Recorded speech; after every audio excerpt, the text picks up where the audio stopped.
La Hacienda del Diablo. Capítulo 14. Después de abrir ese hoyo hacia el Averno, no podía dormir. Oí o creí oír gritos espantosos, como salidos de un mundo maligno. Los escuché hasta la madrugada. No disminuyó mi angustia por lo que pudiera ocurrir en cuanto se abriera de nuevo ese orificio. Por la mañana, encontré al caporal afuera de su cuarto, forrando el mango de un chicote. Silbaba con los dientes apretados. Tal parecía que los quejidos no le habían alterado.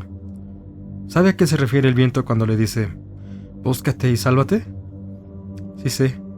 Hace días encontré el diario de Casilda y lo estoy leyendo. Guardó silencio un momento mientras envolvía la empuñadura del látigo con la baqueta. «Soy su hijo», se lo dije de forma contundente. Con ello deseaba asegurarme de dejar claro mi derecho de poseer sus memorias. Siguió ordenando las tiras de cuero mientras le repetía mi última frase. Cogió el cigarro que tenía encendido sobre la orilla de un banco y le dio una profunda y larga fumada, como si en el fondo del tabaco estuviera la respuesta que deseaba darme. Me vio con el humo recorriéndole el rostro y dijo, Casilda sabía de su llegada, lo supo cuando empezaron a aparecer tantas señales. ¿A quién más se las hubiera revelado? Son como los injertos, son en la planta indicada y, con las condiciones adecuadas, pueden prender y dar lo mejor de sí. Me serví café. Estaba tibio y quemado. Remigio no dejaba de mirarme mientras le daba vueltas al mango del látigo con la baqueta. Ya hay bastantes señales de que algo ocurrirá. Conmigo no aparecieron, y tampoco con Juanita. En cuanto a los astros se conjuguen, los espacios se interconectarán. Me va a preguntar cómo sucede y desde ahora le digo que no lo sé. Teniente, esta será la primera y quizá la única vez que lo experimente en mi vida. Además, espero vivir para contarlo. Levantó el índice y sonrió. Y sin exageraciones, aunque pocos me creerán. ¿No vendrá Juanita para que nos explique qué puede suceder? Tal vez ella sabe qué riesgos correremos si nos quedamos. Ella no regresará. Hace días comprobé que era una visión del otro espacio. Solo esperaba mostrarle el cuarto tapiado. Fue ella quien me contó de la próxima interconexión, pero nunca me dijo cómo sucederá. Quizás solo el buco atravesará esa frontera.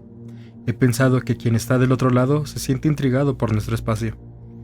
Al escuchar que el caporal creía que Juanita era una aparición, que tenía una tarea conmigo y que había regresado al otro universo, se me aflojó el estómago y corrí al retrete. Me miré las manos blancas, escurridas de sudor y temblorosas. Sudaba tanto que me mojé en mi camisa. La temperatura de mi cuerpo empezó a subir sin motivo. Me sentía muy mal. Entonces Remigio me gritó. «Yo también estoy nervioso. Aguántese como yo me aguanto. Debe de estar tranquilo, porque Guillermo lo apoya, aunque no lo vea. Me quedaré a acompañarlo hasta el final. Será el fin del buco, o de alguno de nosotros». Con un tono más sosegado prosiguió. «Anoche dudé seguir con esto e irme a Jiménez, pero heme aquí. Es cierto lo que antes le comenté. Por años esperé el momento y aún así me dan hartas ganas de irme de la hacienda, pero le repito que lo acompañaré hasta que suceda la transposición. No me importan las consecuencias, ya solo quedamos nosotros y lo mejor será trabajar juntos».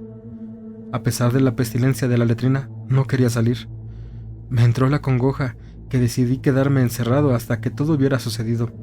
El viento golpeó la ventana con tal fuerza que antes de que pudiera salir el esquicio, se desprendió. Afuera, las ráfagas levantaban maderos y desprendían pedazos de la losa. Me cubrí la frente con el brazo y salí a buscar a Remigio. El aire, atropellado, ensombreció los patios y los alrededores. Encontré al caporal afuera de su cuarto mirando un cúmulo de nubes de polvo que flotaba sobre el casco. Me asombró distinguir sobre nosotros una extraña formación semejante a un enorme ojo. La concentración de polvo había dibujado una caprichosa abertura en el cielo. Se trataba de un área limpia en medio de los continuos rayos y estruendos. Cogí del brazo a Remigio y me pidió que observara. Le hice caso y señalé que parecía un ojo gigante.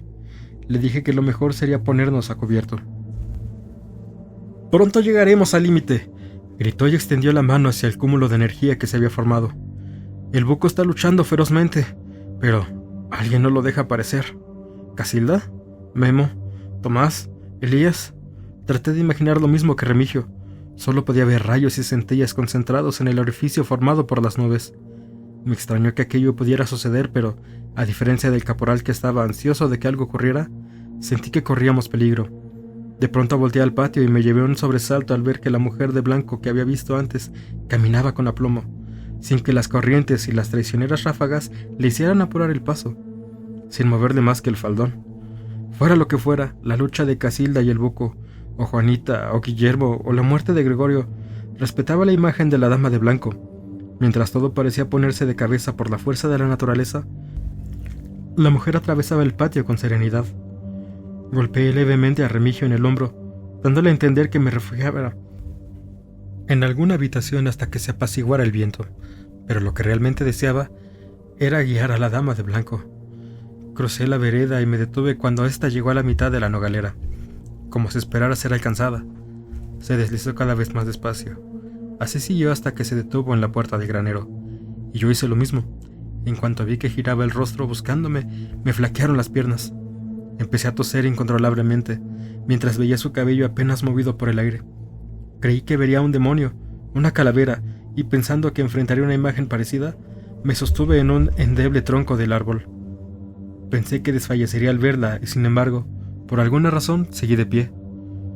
Volteó con lentitud, y el rostro que vi me desconcertó. Era el de Juanita, muy joven, apacible y con un gesto bondadoso. Al verla sonriente emergió de mis entrañas un sentimiento afectivo.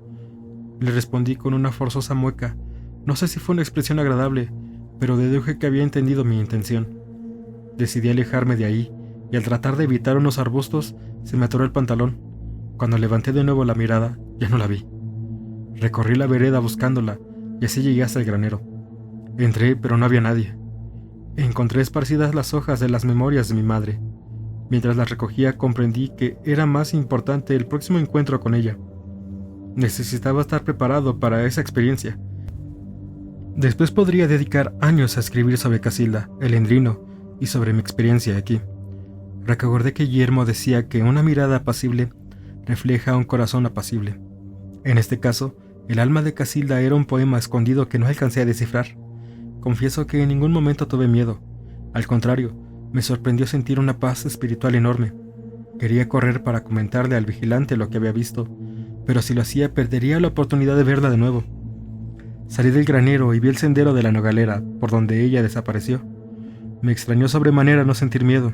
No había explicación lógica. Sentí que alguien me observaba con detenimiento. Era Remigio, parado junto al motor. ¿La vio, teniente? ¿Pudo verle la cara? ¿Vio a la mujer de blanco? He querido verle el rostro desde la primera vez que se me apareció. Si no la ha visto, pronto lo hará. Fíjese bien para ver quién es. No le contesté. No sabía si debía decírselo. Me cogió del brazo para llevarme a su cuarto. Y una vez ahí, sacó el atado que habíamos encontrado en esa habitación clausurada. Me pidió que acercara el quinqué. Lo encendí mientras le quitaba las amarras. Se desprendían con facilidad casi al tocarlas. Tenía dentro un envoltorio de cubiertas de cartón y en ellas una bolsa de piel. Salimos al patio. Jaló una silla, haciéndome señas de que hiciera lo mismo. «Teniente Trinidad Franco, lo que voy a extraer de este sobre estuvo escondido durante muchos años. El tiempo hizo muy bien su trabajo. Parecía envolverlo entre sus manos, alejándolo de tantos rivales. Deduzco que una fuerza lo resguardaba de otra que lo acechaba. No sé qué sea, pero sí sé que es muy importante. Debemos estar preparados para enfrentar cualquier cosa». Él se mostraba ansioso mientras yo me sentía tranquilo. Pensé que lo que fuera no podía afectarme de ningún modo. «Mejor abrámoslo adentro. Aquí todo peligra. Se forman corrientes de la nada que parecen querer arrebatarle a uno la vida». Ya en el cuarto, el caporal quitó la última cinta atada alrededor del cartón. Parecía que solo podía contener una carta, un testamento o un papel escrito con un conjuro. Abrió el sobre y antes de extraer su contenido, se asomó. Traté de leerla en la mirada, pero fue hermético. Volvió a advertir que deberíamos comportarnos con entereza. Metió la mano y la sacó. Era la fotografía de una mujer con un niño en brazos. No alcancé a ver los rostros, solo que le faltaba un pedazo, como si hubieran eliminado de ella la imagen de otra persona. No tiene fecha ni nombre, Remigio. Vea si en el sobre está la parte que falta. En un arrebato de sinceridad y ante la extrañeza de descubrir aquel objeto antiguo, le dije: «Quiero que sepa que la mujer de blanco es Juanita». Me enseñó la foto sin decir palabra. Vi el rostro de la mujer. Era Juanita. Sentí una turbación que inútilmente traté de disimular. El sobre no contenía nada más, pero la parte trasera había un escrito: Don Juan, Casilda y el pequeño Trinidad. Un vacío me invadió de pronto. Tuve que recargarme en la pared mientras le regresaba la foto al caporal. Leyó la anotación en voz alta y no dijo más. Éramos mi madre y yo. Eso era lo que alguien había guardado por años, y lo que el ánima quejumbrosa no deseaba que sacáramos.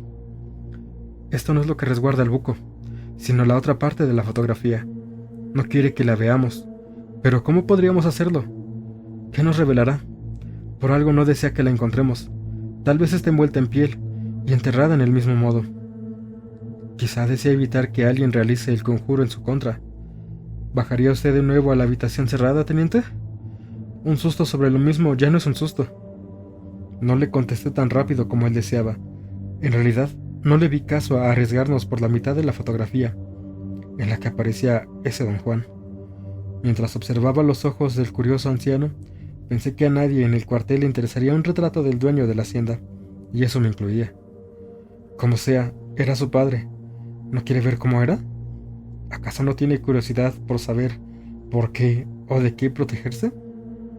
¿No cree que vale la pena bajar por lo que su madre desea entregarnos? Tampoco quise responderle. Al ver la fotografía pensé que mi madre la había querido mucho, al menos en el inicio. Lo más prudente era rechazar esa invitación. Aquellos eran acontecimientos sobrenaturales fuera de mi entendimiento. Además, tenía algunas dudas sobre la actitud de Remigio.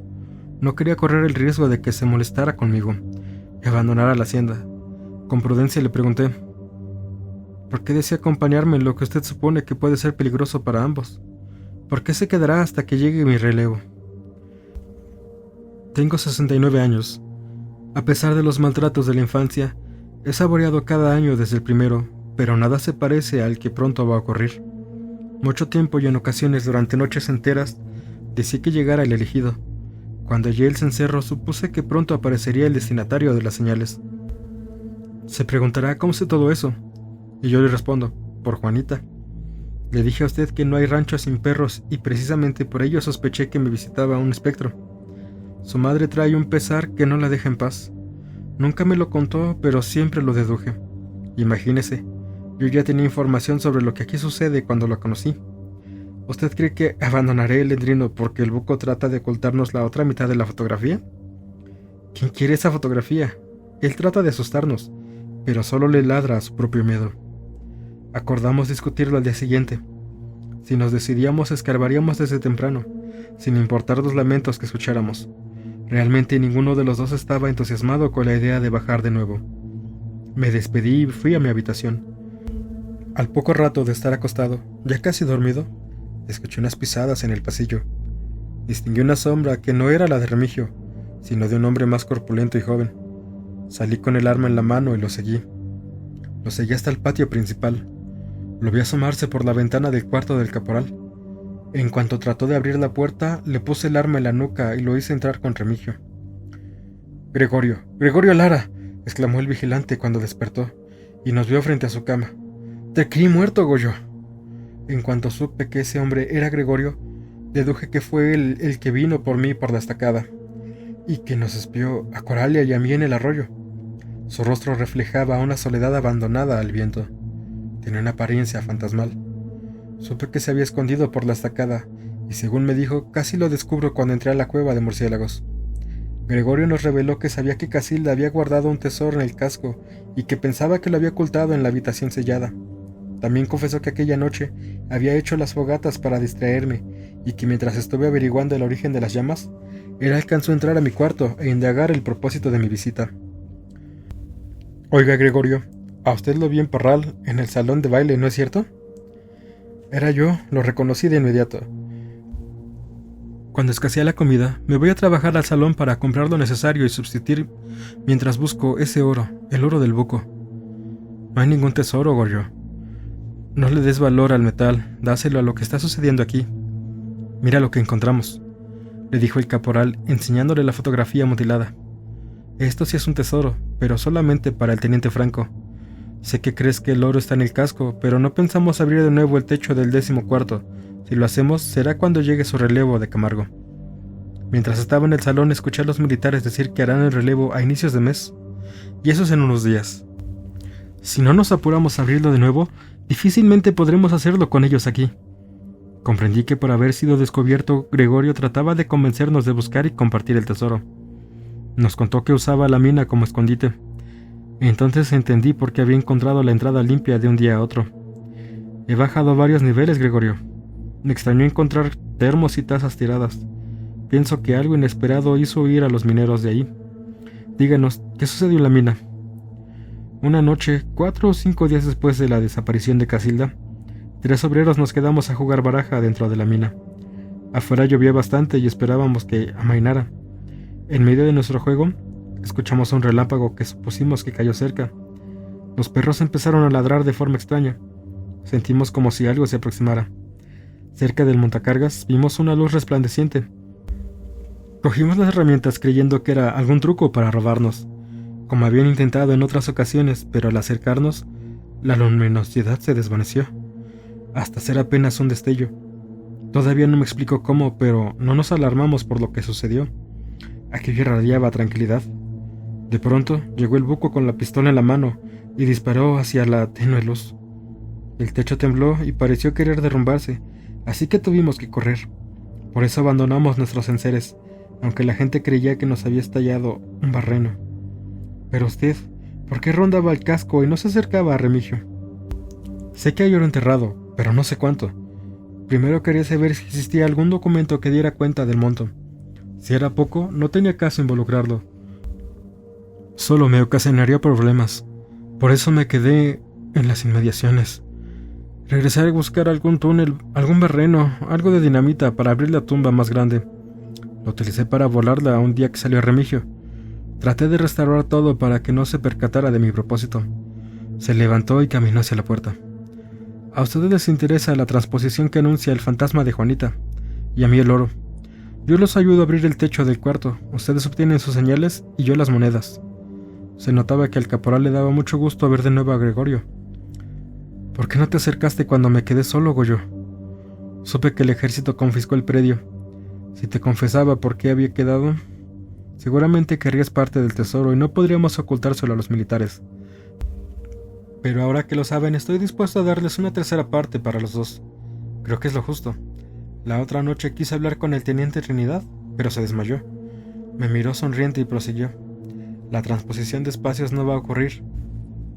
Tú has creado a Juanita, Remigio. Existe solo en tu mente. Muchas veces te vi con la mirada perdida, como si siguiera su andar, y hablando solo. No creo que suceda lo que ustedes esperan, aunque les confieso que aquí me han pasado cosas muy extrañas. A pesar de la pregunta de Gregorio por abrir nuevamente el techo, decidimos esperar a que amaneciera. El chamán se quedó en el cuarto de Juanita y Remigio y yo en los nuestros. Dormí como hacía mucho tiempo no lo hacía, ni el canto de gallo me despertó. A media mañana sentí que me movían un pie. Era Remigio. Momentos después, golpeaba la mezcla que cubría el agujero. Creí escuchar unos lejanos quejidos. Sentados en la orilla del techo, los viejos conversaban amenamente sobre los personajes de la hacienda. Era tan grande el masacote que había hecho el caporal que del zapapico rebotaba en cada golpe, como si respetara la mezcla del viejo. Descansé cuando vi que el vigilante me suplió. Después de Gregorio, era quien golpeaba con más entusiasmo. Sigamos mañana, le eché demasiado cemento y terminaremos de abrir a oscuras. Mañana será tarde, los militares pueden aparecer y no nos dejarán subir siquiera. No quisimos contradecirlo y seguimos en la tarea de quitar la mezcla hasta que el sol empezó a ocultarse. Le di con tal fuerza que cuando se abrió un pequeño hueco, todos escuchamos un gemido. Bajé por el quinqué y al regresar vi que Gregorio quitaba pedazos de mezcla sin preocuparse por la espeluznante lamentación. Apenas acomodamos la escalera para bajar de la habitación, Gregorio me arrebató el quinqué para adelantarse. El caporal y yo nos volteamos a ver confundidos. Cuando nos encontrábamos los tres adentro, tuve el presentimiento de que si no tranquilizábamos a Gregorio, algo saldría muy mal. Este se quitó la camisa para escarbar, y el vigilante y yo nos remengamos las nuestras. No se escuchaba nada, pero en cuanto el chamán hundió la punta del zapapico en medio de la habitación, de una pared emergió un lamento apenas perceptible. Ya bajó el buco. Ahora, ¿cómo lo sacamos? Déjate de cosas, Remigio. Eso solo está en tu cabeza, pero si piensas en él, lo traerás. Otro golpe, ahora del caporal. Volvió a ocasionar un sollozo, pero esta vez era distinto. A la tercera apareció un murmullo untado en las paredes. Son fantasías nuestras, no pongan atención, dijo el chamán y siguió escarbando. Escuché un golpe seco, como dado en madera, y después todo quedó en silencio. Sacamos del hoyo una osamenta casi entera. Remigio subió los huesos al techo mientras Gregorio y yo seguíamos escarbando. Después encontramos un atado similar al anterior. A pesar del encierro sentimos un viento helado. ¡Maldito demonio!, dijo Goyo, hundiendo con toda su fuerza la punta del zapapico en el muro. «Sé que estás aquí». Remigio sacudió con cuidado el bulto y lo subió. En ese momento, Gregorio clavó el zapapico en uno de los rincones. Todo se sacudió como si ocurriera un sismo. Observé las altas paredes temiendo que otra vibración echara abajo el cuarto de doble altura. «Aquí no vamos a encontrar nada, Goyo. Mejor retirémonos. Nunca supe que hubiera un tesoro y corremos peligro. Estás tentando la misma suerte», dijo el caporal, quien había bajado apresuradamente. A Gregorio no le interesó escuchar la advertencia y siguió escarbando en el rincón. Cada golpe cimbraba el cuarto. Por instinto volteé hacia arriba, contando los escalones que tendría que subir. Fue entonces cuando vi pasar a la dama de blanco, a Juanita, tan cerca del agujero que en un mínimo descuido hubiera caído. Con mucha cautela subí al techo. La vi sentarse en la orilla de la azotea. Agarrado de la escalera, pude ver que el viento apenas le movía el cabello. Un espantoso crujido hizo que Remigio me empujara para salir. Vimos derrumbarse el cuarto con Gregorio adentro. Me quedé sin aliento y sin fuerza para reaccionar. Después de un instante empezamos a quitar escombros para liberar a Goyo. Un grito ahogado, como volcado hacia adentro, nos avivó la esperanza de rescatarlo. Pero en ese instante hubo otro derrumbe. Seguramente el chamán había muerto. Cuando busqué a Juanita ya no la vi. El caporal me hizo señas de que me detuviera, cuando vimos salir una especie de vaho de entre los restos de la construcción. Para cualquiera hubiera sido polvo, pero no para Remigio. Apenas lo conocí y ya murió, dije a Remigio mientras trabajábamos la osamenta para llevarla al cementerio. Me reservé lo de la mujer de blanco. Él murió desde que creyó que había un tesoro en la hacienda. La luna se mostraba sobre la loma gallarda. Semejaba a un arete de plata adornando con un esplendoroso Venus al lado. Envolvimos el esqueleto en un pedazo de manta y lo enterramos. Le puse una cruz en la cabecera y le recé un Padre Nuestro. Remigio se recargó en el mango del zapapico y pareció que se quedaría así por muchos días. Lo acompañé en la misma posición. Metió la mano entre su camisa y sacó el envoltorio que habíamos desenterrado. «Guardaré esto», me lo enseñó y se talló los ojos. «No tiene caso que nos llevemos más sorpresas esta noche. Vamos a comer algo y por la mañana lo abriremos para conocer la última señal que el buco no quería que encontráramos. Ya veremos por qué». No pude probar bocado, pero el café fue muy reconfortante. Dolorido por el accidente de Goyo, el caporal emitía suspiros y miraba de vez en cuando hacia el cuarto de donde habíamos trabajado todo el día. Yo deseaba ver nuevamente la aparición de la dama de blanco. El Endrino tiene un gran tesoro, y es la transposición. Esa sí es una verdadera fortuna. ¿Para qué sirve el oro en una experiencia como esta? Supe a qué se refería. Me fui a dormir deseando un descanso, como el de la noche anterior. Una que otra cigarra daba musicalidad al subyugante casco. Me desconsolaba por algo tan insulso como el supuesto tesoro. Y pensar que Gregorio había muerto por algo así.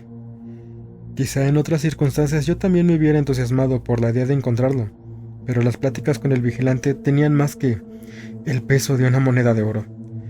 ¿Tenían el peso de una aventura con bolsas de monedas? No lo sé.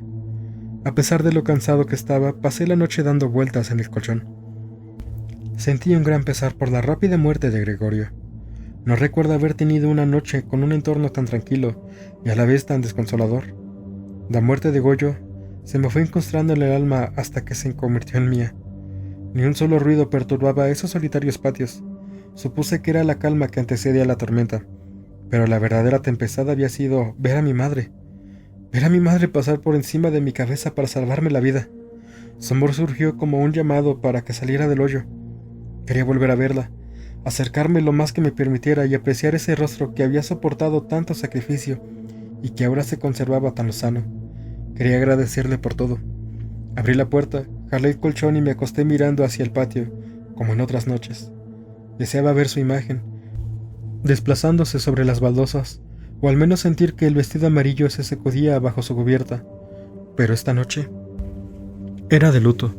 Todo había cambiado, como si el buco y mi madre hicieran una gran tregua por la muerte de Gregorio. Pensé que hasta la luna estaba afligida al darse cuenta de que el chamán no había entregado su vida a estudiar sus efectos en el Endrino, sino por un engañoso tesoro. Al día siguiente noté al caporal excepcionalmente quieto y callado. Cualquiera habría dicho que él se le había muerto a un hermano. En varias ocasiones intenté que desahogara, pero guardó silencio. Sin que me lo pidiera, lo acompañé al chilar y a arreglar su milpa, pero nunca habló. Cuando terminamos de limpiar la acequia principal se retiró, taciturno, pero antes dijo: «Cuando suceda la transposición se sentirá mejor. Estaré junto a usted y verá que estoy más cerca de mis recuerdos que de mi muerte». Las explicaciones de Gregorio sobre lo acontecido en la mina fueron lógicas, pero no tenían respuesta para la conducta del caporal cuando se mantenía tan callado sobre lo que pronto ocurriría. Cuando me dirigí al granero, una sombra voló sobre mí. Sentí la presencia de una fuerza aún sin verla. Por primera vez pude distinguir la forma de la oscura sombra. Me alegró comprobar que no se trataba de una deficiencia visual, pero me atemorizó confirmar que sí de algo sobrenatural. Se posó en la parte alta de un nogal. Recordé que el vigilante me había dicho que por muy aterrador que fuera el espectro, no se aproximaría a una luminiscencia como la de mi madre. «Ahí Casilda posee el dominio», dijo el caporal al observar la sombra que se mantenía escondida entre las ramas. «Es lo más cerca que he estado del demonio». Me alegro que me dirigiera la palabra a pesar de su extraño comentario. Aproveché para decirle que la tarde anterior, cuando salía del agujero del techo, había visto pasar a una mujer de blanco y que estaba seguro de que era mi madre. Quise aproximarme y comunicarme, sonreírle con franqueza, demostrarle sinceridad, expresarle amor, pero no me salió voz. Entonces el cuarto se derrumbó. No debe tener miedo, ya ha pasado por experiencias más duras. Después de decirlo, miró hacia la sombra que ya se desvanecía y regresó a su comportamiento triste y taciturno. Me despedí para encaminarme al granero. No quise pasar junto al cuarto que se había caído. Por la nogalera distinguí un fulgor atrás de un matorral. Quizás se tratara de la luminiscencia de la que me hablaba Remigio. Temí que fuera el mismo demonio. No entré al granero. Regresé con el caporal. Ahora yo era el taciturno. Fue triste el final de Gregorio Lara, dijo al ver que me acercaba. Pero más triste fue que toda su experiencia y su entereza rivalizaran con un sueño ruin. Pretender vivir de lo que otro ahorró. El engañoso brillo metálico lo llevó al precipicio de la barranca. En ese momento comprendí el porqué de su desconsuelo. Era por la muerte y por el valor de la misma, por la transformación de principios y por la sórdida forma de arriesgarlo todo. Entró a su cuarto, sacó el envoltorio y lo desamarró poco a poco. Como imaginábamos, se trataba del pedazo de la fotografía, con la imagen de don Juan Cimental. Era la misma persona que vi el primer día en la carretera. Ese rostro se me había aparecido en diferentes lados, en el patio, el cuarto y junto al jeep. Comprendí que era un alma en pena y que estaba tan cargado de odio que seguía rondando la hacienda. Entonces, ¿él es el buco? Es perverso. A él le gustaría que las personas murieran con solo su aparición. Ve aquí, teniente. Me acerqué. El buco tenía 2 pezuñas en lugar de pies. No era fácil hacer un truco fotográfico como en aquella época. ¿Don Juan era el diablo? Me sobrevino un temblor incontrolable. Tenía la boca seca y las manos sudadas como si la saliva se me hubiera bajado. Al parecer, estábamos en medio del círculo que trazó Casilda. No quería que el caporal lo notara, pero no podía hablar. Después de varios intentos logré preguntarle: ¿y qué será de Gregorio? ¿Se quedará como luminiscencia? Goyo está bien, no corre peligro como nosotros. Somos nosotros quien debemos protegernos de don Juan. Él es el enorme macho cabrío que nos ronda. Casilda y Guillermo nos protegen. No lo dejan hostigarnos y por eso se convierte en chivo. Si lo dejaran en paz, regresaría más maldito. ¿Y por qué Casilda no pasa a otra etapa? Porque está protegiéndolo a usted de don Juan, que no desea que se una a ella. Además, ella puede permanecer como energía esperando nacer en otro tiempo, en una época sin tanta sequía. Me miró y esbozó una mueca de ironía. Eso me lo enseñó Goyo. Además, Casilda tiene el apoyo de Guillermo, así que es probable que don Juan se sienta en desventaja. Tal vez es la razón de tanta tolvanera. Dígame, Remigio, ¿la muerte de Gregorio tiene algún significado? Ninguno. Escarbar junto a los muros fue una imprudencia. Nosotros también pudimos morir. No sé si él tiene alguna cuenta pendiente, dijo contemplando el hermoso horizonte anaranjado que contrastaba con la tierra oscura. Caminamos hacia el pasillo trasero. El caporal recogió del suelo un pedazo de rama. La acompañé al patio donde la hizo leña con su pequeña hacha. La vida es un don, y como tal debemos honrarla, pero a ese don le sigue otro mayor, que está en lo que algunos llaman otro espacio. Hay que aceptar la vida como es y aprender a vivirla. Un ave, dijo al señalar un correcaminos, no posee una mente tan compleja y no denigra ni subestima su vida, simplemente la vive. El ser humano no. Cuando nos llega la hora deberemos entregarla al menos con la misma valía con la que la recibimos. El aplastante silencio con el que se había mantenido todo ese día se transformó en una interesante conversación. Intuí que se sentía muy desilusionado y pesaroso por el cambio ocurrido en su amigo. Sin decírmelo, supe que deseaba hacer. Lo acompañé por los sopapicos y después de 3 horas de excavar, desenterramos el cadáver de Gregorio. Estaba frío, con los ojos cerrados, algo rígido.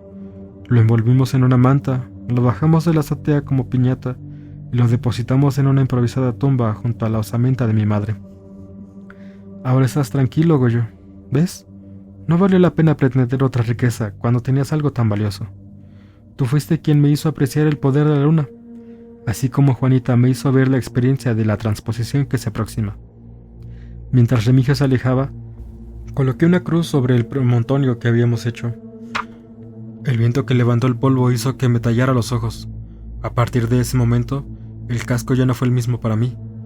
Era la morada de don Juan Cimental y Mateos. Era el círculo trazado por mi madre. Ella lo enfrentaba con rudeza para impedir que me matara. Él no deseaba que uniéramos fuerzas en su contra. No tenía idea de qué tipo de enfrentamiento podría darse. Aquel caporal sentía que la muerte de Goyo se debió a una imprudencia. Para mí era una pequeña demostración del poder del buco.